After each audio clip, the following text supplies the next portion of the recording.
Aleykümselam.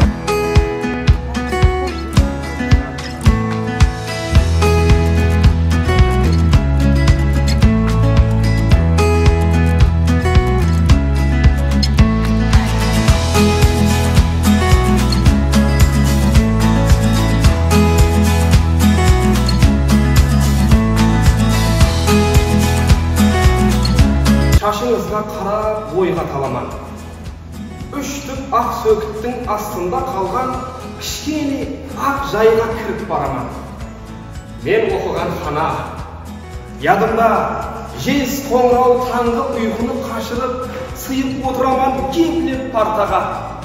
Шауқым сүрен әр заманда басылып, сіз пайда боласыз және ортада.